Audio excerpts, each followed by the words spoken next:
할렐루야. 우리 귀하고 복된 주일입니다. 우리 예배의 자리에 나오신 사랑하는 성도님들과 또 각 가정에서 영상으로 예배하시는 성도님들을 예수님의 이름으로 환영하고 축복합니다. 우리 곁에 계신 분들과 우리 환한 표정으로, 어떤 표정이요? 환한 표정으로 두 손 반갑게 흔들면서 인사하겠습니다. 잘 오셨습니다. 반갑습니다. 잘 오셨습니다. 반갑습니다.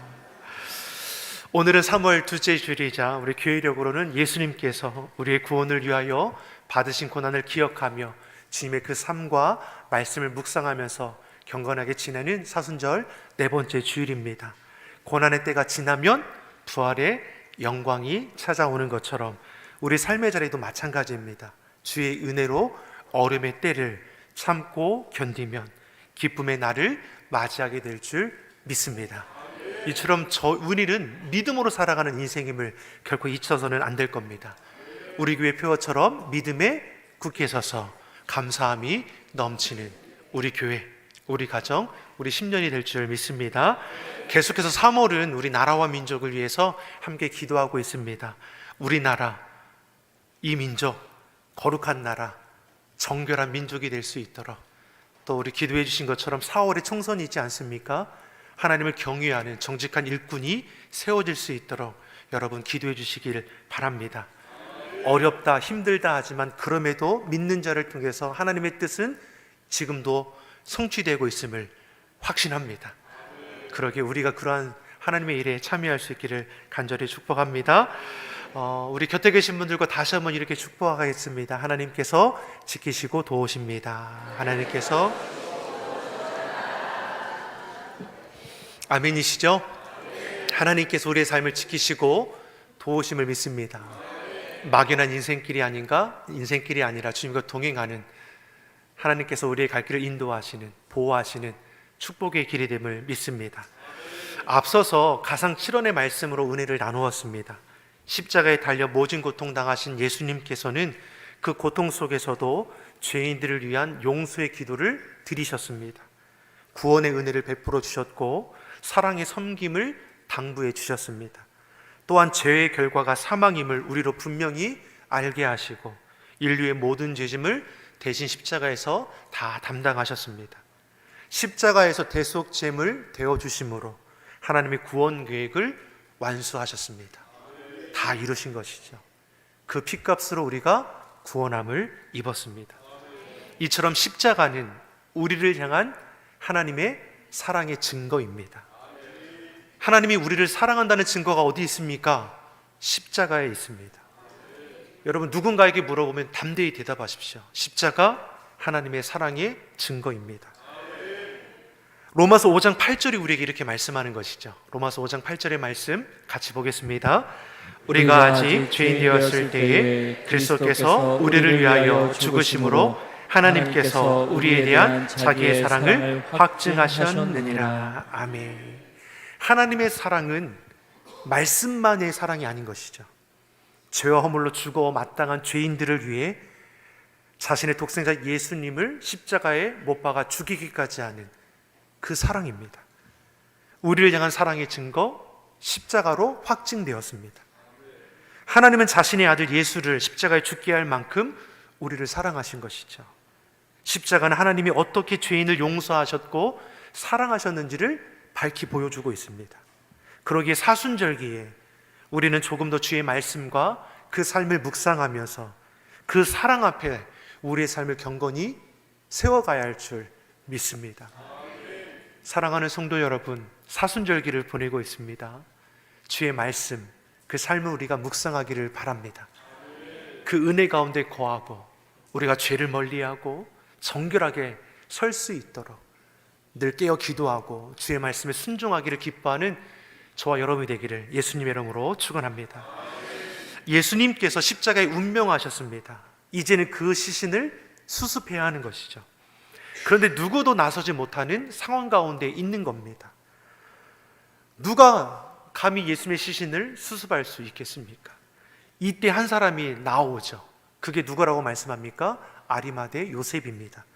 우리 본문 57절, 58절의 말씀을 우리 같이 한번 읽어보겠습니다. 57절, 58절입니다. 저물었을 때에 아리마대의 부자 요셉이라는 사람이 왔으니 그도 예수의 제자라. 빌라도에게 가서 예수의 십자가를 달라 하니 이에 빌라도가 내주라 명령하거늘. 예수님께서 십자가에 달려 죽으셨습니다. 그리고 예수님의 시신을 수습하기 위해 나온 사람이 아리마대 요셉입니다. 아리마대 요셉은 예수님의 시신을 수습해서 깨끗한 세마포로 싸서 장사를 지내게 됩니다. 마가복음 15장 43절의 말씀을 보면 이 아리마대 요셉에 대해서 그는 사내들인 공의원이었다라고 기록하고 있고 하나님 나라를 기다린 사람이라고 했습니다. 누가복음에는 선하고 의로운 요셉이라고 기록하고 있습니다. 아리마대 요셉은 사내들인 공의입니다. 그 사내들인 공의원이 가리키는 것이 무엇입니까? 예수님을 대적했던 자들 아닙니까? 예수님을 십자가에 못 박으라고 재판을 진행했던 것들 아닙니까? 그러한 공의원 중에 한 분이 이 아리마대 요셉인 것이죠. 자신이 가진 사회적인 신분으로 인해서 예수님의 제자라는 사실을 드러내지 못하고 있다가 예수님의 시신을 수습하여 장사해야 할 그 결정적일 때에 자신이 예수님의 제자라는 것을 드러내는 것을 오늘 본문이 우리에게 보여주고 있습니다. 오늘 읽은 본문에서 아리마대 요셉을 가리켜 부자였고 예수님의 제자였음을 밝히고 있습니다. 사내들인 공회원으로서 재력이 충분했습니다. 권세도 있었고 백성들에게 존경받는 위치에도 있었습니다. 당시에 부패하고 타락했던 유대 교권자들과는 다르게 그는 경건하였고 의로웠다라고 했습니다. 사실 고위 공직자들이 경건하고 의롭기가 참으로 어렵습니다. 왜냐하면 자신의 자리를 지키기 위해서 때로는 원치 않는 결정도 해야 할 때가 있기 때문입니다. 그런데 아리마대 요셉은 가리켜 뭐라고 합니까? 그는 경건하였고 의로웠다라고 했습니다. 유대 교권자들이 예수님을 죽이려고 계략을 꾸밀 때에도 그러한 계략에 참여하지 않았었고 사형을 반대했던 유일한 공직자가 아리마대 요셉이었습니다. 또한 아리마대 요셉은 돈이 많은 부자라고 했습니다. 돈이 많은 사람치고 예수님을 잘 믿는 게 있는지를 찾기가 어렵습니다. 왜 그렇습니까? 하나님보다 재물이 더 앞서기 때문이죠. 결정적일 때 이 재물 때문에 믿음을 저버린 일들이 일어나게 됩니다. 그런데 아리마대 요셉은 돈이 많은 부자임에도 스스로 예수님의 제자라고 했습니다. 모든 것을 버리고 주님을 따르던 12 제자와는 같은 입장은 아니지만 예수님을 지극히 사랑하기 때문에 그분을 따르고 사모함으로 스스로 예수님의 제자된 삶을 살았던 인물이라는 것이죠. 아리마대 요셉은 이제까지는 자신이 예수님의 제자인지를 드러내지는 않고 보이지 않는 곳에서 경건하고 의로운 삶을 살았습니다. 자신이 가진 지위도 재물도 하나님께서 허락하신 것이기 때문에 자신의 유익과 욕심이 아니라 하나님의 뜻에 합당한 곳에 최선을 다해 헌신한 것이 이 아리마대 요셉입니다. 그리고 예수님의 시신을 장사하기 위해서 누구도 감히 나서지 못하고 있을 그때에 자신이 예수님의 제자임을 나타냄을 주저하지 않고 예수님의 시신을 수습하여서 장사 지내는 것이죠. 아리마대 요셉을 통해서 그의 신앙을 엿볼 수 있습니다. 그는 어떠한 자입니까? 모든 사람이 예수님을 죽이고자 소리를 내었을 때 유일하게 반대했던 자가 아리마대 요셉이죠. 누가복음 23장 50절 51절이 이렇게 기록하고 있습니다. 누가복음 23장 50절 51절의 말씀 같이 보겠습니다. 공의 의원으로 선하고 의로운 요셉이라는 사람이 있으니 그들의 교리와 행사에 찬성하지 아니한 자라. 그는 유대인의 동네 아리마대 사람이요 하나님의 나라를 기다리는 자라. 아멘. 악한 교리에 찬성하지 않았다고 했습니다. 유일하게 반대했던 인물인 것이고 무엇을 기다리는 자입니까? 하나님의 나라, 하나님의 뜻이 이 땅 가운데 이루어지기를 기다릴 줄 알았던 의롭고 경건한 신앙의 소유자 아리마대 요셉입니다. 두 번째로 신분의 위협에도 불구하고 예수님을 장사 지낸 데에 앞장섰던 인물이죠. 예수님이 십자가에 못 박아 죽은 후에는 이 시신을 수습하는 것도 저들에게는 큰 문제였을 겁니다. 빌라도에게도 그러했을 것이고 대제사장들과 바리새인들도 마찬가지였습니다. 누가 예수님의 시신을 수습하여서 장사 지낼 수 있겠습니까? 이때 아리마대 요셉은 결정적인 때에 자신의 영적인 신분을 드러내면서까지 예수님의 시신을 장사하기 위해 나서는 것을 볼 수 있는 것이죠. 이것이 결코 쉬운 결정은 아니었을 것입니다.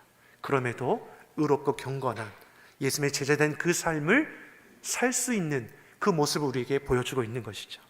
세 번째로, 그는 부자였지만 결코 그 재물에 사로잡힌 자는 아니었습니다. 마태복음 27장 59절 60절이 우리에게 이렇게 말씀해 주고 있습니다. 59절 60절의 말씀을 같이 보겠습니다. 요셉이 시체를 가져다가 깨끗한 세마포로 싸서 바위 속에 판 자기 새 무덤에 넣어두고 큰 돌을 굴려 무덤 문에 놓고 가니. 예수님을 장사 지내기 위해 내놓은 무덤이 어떤 무덤입니까? 자기가 앞으로 묻혀야 할 무덤이라는 것이죠.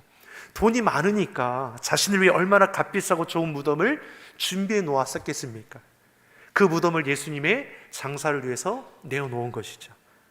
우리는 지식적으로는 주님을 위해 가장 좋은 것을 드려야 한다는 것을 너무나 잘 알고 있습니다. 나된 것, 하나님의 것임을 고백하고 하나님의 영광을 위해 쓰여져야 한다는 것, 알고 있습니까? 모르고 있습니까? 알고 있습니다. 우리는 지식적으로 아는 것이죠. 그런데 아는 것과 행하는 것은 별개인 겁니다. 우리는 주님 앞에 내게 있는 좋은 것을 드려야 한다는 것을 알지만 그렇게 살아내지는 못하는 것이죠. 내 쓸 것이 우선입니다. 그리고 쓰고서 남으면 그때도 드릴까 말까 망설이는 것이죠. 인색함이 없이 자원함으로 기쁨으로 해야 한다는 거 지식적으로 너무나 잘 압니다. 알지만 삶 속에서 실천하지는 못하죠. 예수님께서 십자가에 달려 죽으시기 전에 그 가는 길을 예비한 막달라 마리아, 우리 너무나 잘 알고 있습니다. 자신의 가장 귀한 향유값을 깨트려 예수님이 가는 길을 예비해 주었습니다. 그 막달라 마리아를 보면서 우리가 어떤 걸 느낍니까? 나도 결정적일 때에 주님을 위해서 내 것 아낌없이 내어놓아야지. 하지만 결정적일 때에 믿음을 지켜내기가 쉽지 않은 것을 우리는 매번 경험하지 않습니까?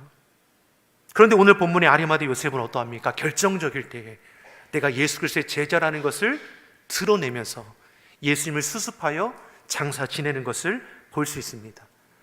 자기 집안을 위해서 준비한 그 좋은 무덤까지도 내어놓았습니다. 장사를 지내려면 격식을 갖춰야 하기 때문에 적지 않은 비용이 들어갈 겁니다. 이 모든 것을 다 감당하는 것이죠. 아리마대 요셉이 부자라고 했으니까, 가진 것이 많으니까 이렇게 감당할 수 있는 것이 아니냐 되물을 수 있습니다. 정말 그런 겁니까? 아리마대 요셉이 부자니까 자기 것을 내놓을 수 있었던 것입니까? 우리는 아니라는 것을 알지 않습니까? 주의 일은 돈이 많아서 감당하는 것도, 건강해서 감당하는 것도, 시간적인 여유가 많아서 감당하는 것도 아니지 않습니까? 베푸르신 은혜를 아는 자가 그 은혜의 자리에 참여하는 것이죠. 사랑하는 성도 여러분, 하나님의 은혜와 사랑을 간직하는 자가 되길 간절히 소망합니다. 여러분, 지식적으로 아는 것은 우리에게 아무 소용이 없습니다. 믿음이 없으면 하나님을 기쁘시게 할 수 없다라고 했습니다. 말뿐인 믿음, 지식적인 믿음, 결정적일 때에 아무 소용이 없는 것이죠.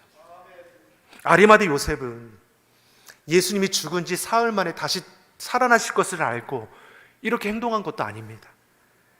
그 사실을 믿었다면 제자들도 여인들도 그렇게 떠나가지 못할 거고 무덤 앞에 울고불고하지 않을 것이죠.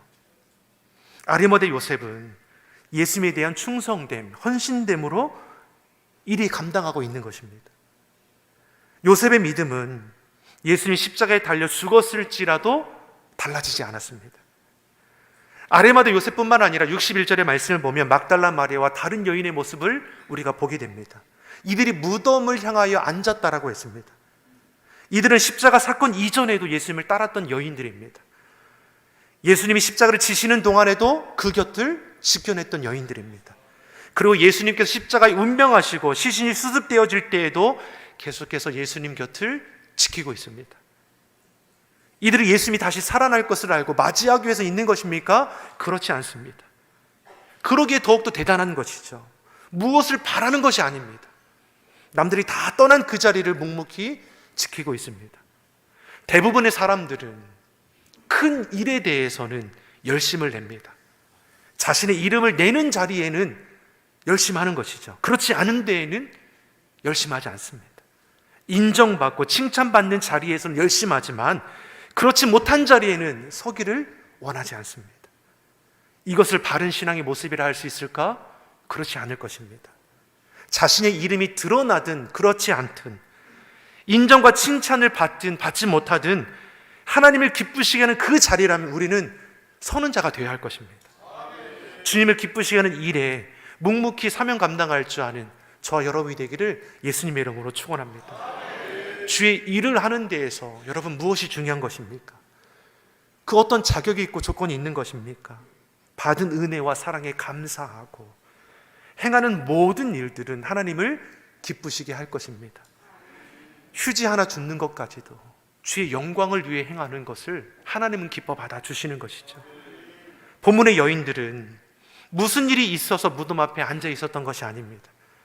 예수님을 너무나 사랑했기 때문에, 그분에게 갚을 수 없는 그 사랑을 받았기 때문에 예수님을 생각하며 마냥 무덤에 앉아서 우는 것이죠.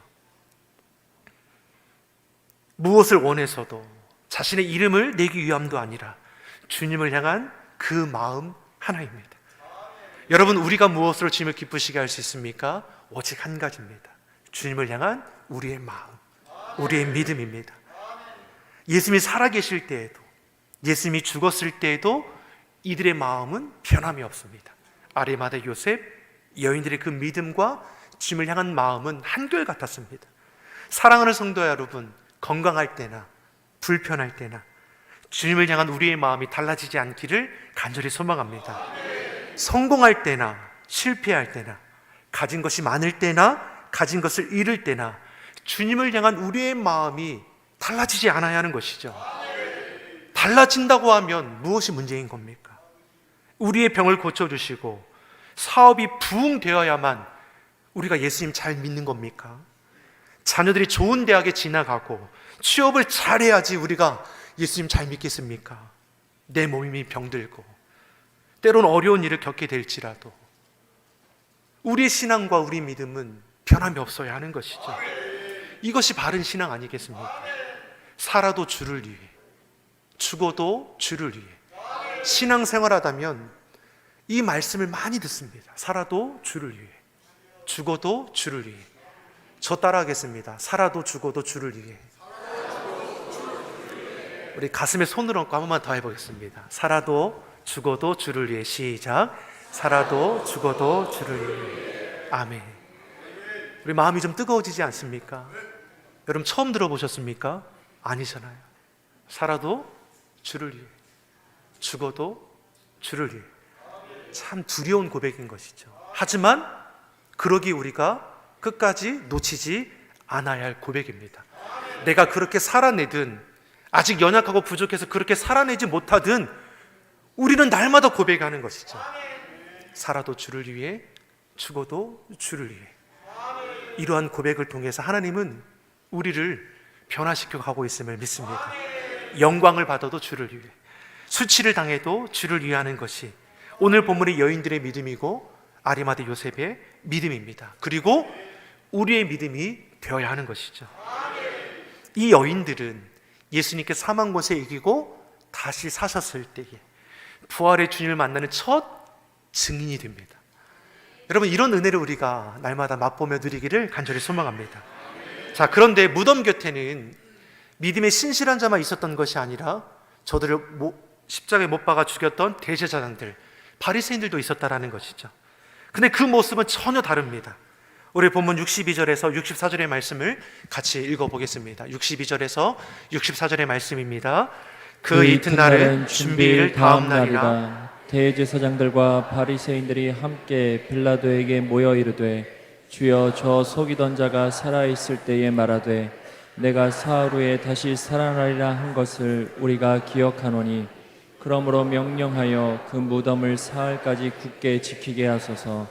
그의 제자들이 와서 시체를 도둑질하여 백성에게 말하되 그가 죽은 자 가운데서 살아났다 하면 후에 소금이 전보다 더 클까 하나이다. 하니. 아멘. 대제사장과 바리새인들은 자신들의 바람대로 예수님이 십자가에 달려 죽었습니다. 자, 그런데도 어떻습니까? 신경을 쓰고 있는 것이죠.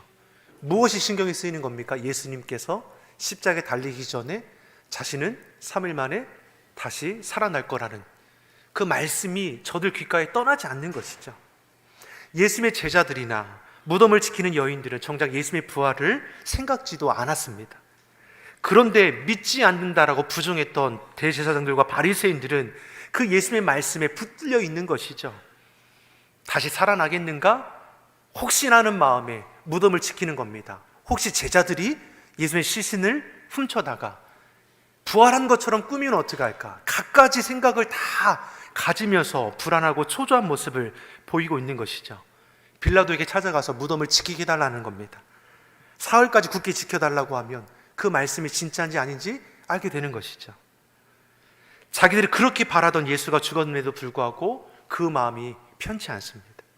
자신들의 목적이 달성되었음에도, 원하는 권력을 가졌음에도, 많은 재물을 취했음에도 불안하고 걱정이 가득한 것이죠. 이것이 헛된 것에 붙들려 살아가는 저들의 모습인 것입니다. 이 시대도 똑같습니다. 세상의 헛된 것들에 붙들려 살아가는 자들은 가졌어도 불안과 초조를 늘 떨어야 하는 것이죠. 주님께서 우리에게 주시는 것이 무엇이라고 했습니까? 수고하고 무거운 짐진자들아 다 내게로 오라. 내가 너희를 쉬게 하리라. 세상에 줄 수 없는 참된 평안을 우리에게 허락하신다고 말씀하셨습니다. 가진 것이 많아야 평안한 겁니까? 그렇지 않다라는 것이죠. 주의 은혜를 아는 자들이 그 은혜 가운데 살아갈 때 세상에 줄 수 없는 참된 평안을 누리며 살아갈 수 있는 것이죠. 아리마대 요셉, 여인들은 그 마음을 온전히 주 앞에 향하여 나감을 통하여 부활의 첫 증인이 되죠. 하지만 대제사장들과 바리새인들은 여전히 주님을 부정하며 불안과 초조 가운데 있다라는 것입니다. 그러니 66절에 뭐라고 말씀합니까? 66절의 말씀을 같이 우리가 읽어보겠습니다. 66절의 말씀입니다. 그들이 경비병과 함께 돌을 임봉하고 무덤을 굳게 지키니라. 아멘. 아무도 출입할 수 없도록 임봉했습니다. 큰 돌로 막아두었습니다. 누구도 출입할 수 없도록 안전장치를 해놓은 것입니다. 그런데 우리는 너무나 잘 알지 않습니까? 예수님께서는 말씀하신 대로 죽은 지 사흘 만에 사망 곳에 이기고 다시 사시죠. 부활의 영광을 우리로 보게 하십니다. 사랑하는 성도 여러분, 고난의 때가 지나가면 부활의 영광이 임하는 것이죠. 우리가 그런 은혜 가운데 살아가는 자임을 잊지 않기를 간절히 소망합니다. 이 땅을 살아갈 때 살아도 죽어도 주를 위해, 수치를 당해도 영광을 받을 때에도 주를 위해, 우리 헌신과 수고를 통해서 오직 하나님께 영광 돌리는 귀한 삶을 살아갈 수 있기를 간절히 소망합니다. 사순절기를 보내고 있습니다. 이 사순절에 하나님께서 부어주신 그 은혜를 기억하면서 나도 주님의 그 은혜와 사랑을 나누고 전하고 베푸는 자가 되기를 간절히 바랍니다. 아직도 용서하지 못한 이웃이 있습니까? 여러분, 그를 위해서 기도해 줄 수 있기를 바랍니다. 부족하여 연약하여 힘겨워하는 이들이 있습니까? 따뜻한 말 한마디로 저들의 마음을 위로해 줄 수 있기를 바랍니다.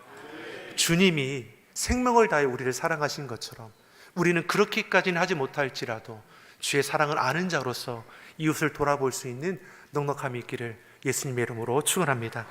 기도하겠습니다. 좋으신 아버지 하나님, 우리의 모든 죄짐을 대신 담당하시고 주의 보혈로 우리의 모든 죄와 허물을 맑게 씻어주시니 참으로 감사합니다. 그 은혜와 사랑 안에 거하게 하여 주시고 내 인생의 주인으로 주님을 온전히 모시며 살아가게 하여 주시옵소서.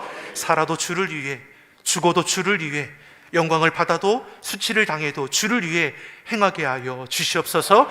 예수님을 따라서 용서의 삶을 살아내게 하시고 사랑의 섬김으로 주어진 사명의 자리를 끝까지 완수할 수 있는 주의 성도들이 되게 하여 주시옵소서. 감사드리며 예수님의 이름으로 기도드립니다. 아멘.